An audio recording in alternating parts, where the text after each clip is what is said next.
Hello there, Drew Hanish of Whiskey Lore, and time for another whiskey tasting. No, not doing a whiskey tasting today. I'm actually going to be talking whiskey, but I'm going to be tasting something a little bit different. And so let's see. This story goes back to Prohibition, when there was a distillery called Waterville and Fraser in Lawrenceburg, Kentucky. And with the closing down of Kentucky distilleries a little before national prohibition kicked in, they decided to move the distillery down to Juarez, Mexico.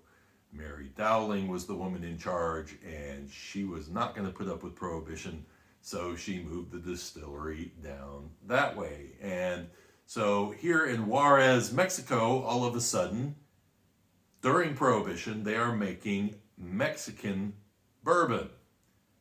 Now, if you've looked at your store shelves lately, you've probably not seen anything called Mexican bourbon.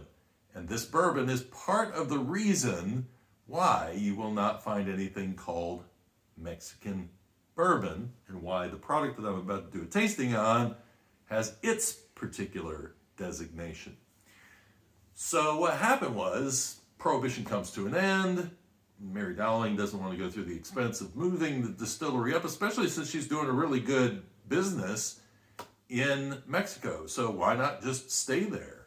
And so they made a good market in Texas, and came up all the way through the United States. And a certain Pappy Van Winkle was a little annoyed by seeing Mexican bourbon written on packaging, and he asked her if she would stop calling it bourbon, which she apparently agreed to, but then continued to call it bourbon.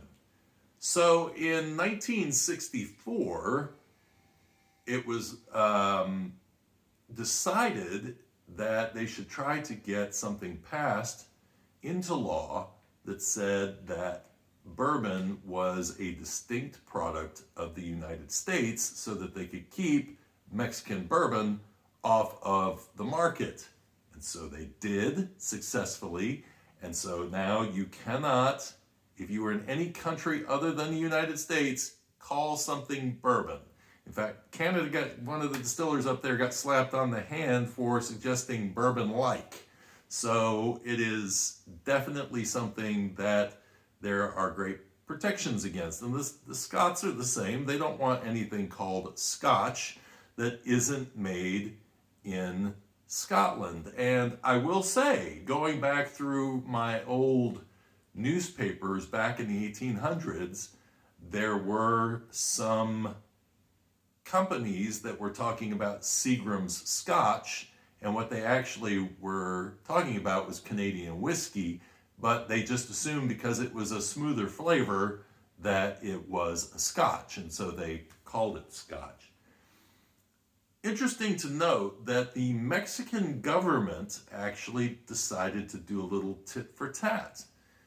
When bourbon was no longer allowed to be made in Mexico, in 1974, Mexico said tequila is a product of Mexico, and that it is designated as a Mexico-only product. So you're not going to find any Costa Rica tequila, you're not going to find any Venezuela tequila, you're definitely not going to find any American tequila.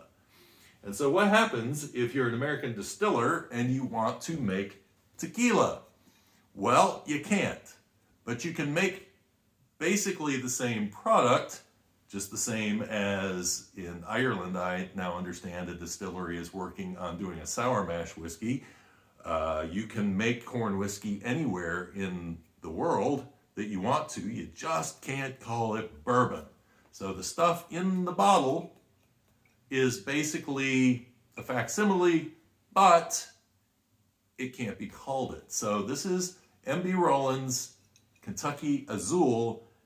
This is aged, as you can tell, in ex-bourbon barrels, and it's a very interesting product. I have to say, I have never had, I can't say I've never had, I've had mezcal once. I bought a little bottle, had the worm in it, a little synthetic worm, and just to say I had it. I think the reason why they say that the worm gives you hallucinations is because you're probably drinking a lot more than just a little mini of mezcal, because it didn't really have any effect on me. It was synthetic. So anyway, um, but tequila is something that I have not explored at all. And I know some of you are going, are you kidding? How could you avoid tequila all these years? Well, it's just whiskey has so much to it that I have decided to sort of keep myself grounded in that. So when it comes to tasting this, it's going to be a reference of me tasting this blind with no real understanding of what I should be expecting versus other tequilas. I do want to say one thing. MB Roland actually came up in my research for my book on Tennessee whiskey history. Now, they are a distillery that is based near Hopkinsville. They're actually on an old Amish farm that they took over. But that was not the first place that they were supposed to be. Actually, they wanted to develop a distillery in Clarksville across the border in Tennessee first. But because Tennessee had not passed the laws yet to open up Montgomery County for distilling, they got impatient. Some did. Corsair was another one. They got impatient. They went across and were distilling in Bowling Green, Kentucky before they came back and started distilling in Nashville. So interesting little tidbit there you may not have known about MB Roland.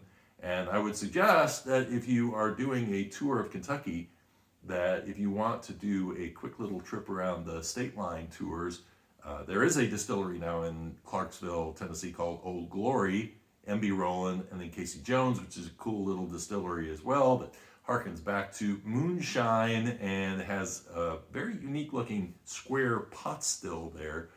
I highly recommend doing that little tour. And I think I don't know if they're still doing the state line tour thing where they give away the little shot glasses and a barrel stave, but if so, definitely worth a trip down that way. So this is a really interesting smell because I get a little bit of the vanilla note, but mostly what I get is a smoky character. And what's interesting about MB Roland is that I know that they actually smoke some of their grain, but I don't think they're smoking their Azul, but it may be 100% blue agave, by the way. Throw that in. But it has a real smoky character to it. It's interesting. And I wonder if some of that comes from the ex-bourbon barrels that they're utilizing.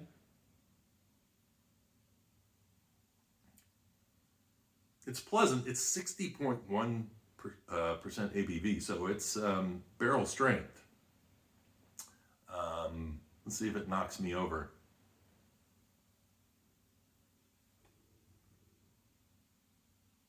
I almost get orchard fruit pearish kind of notes out of it. Not overly sweet, but nice.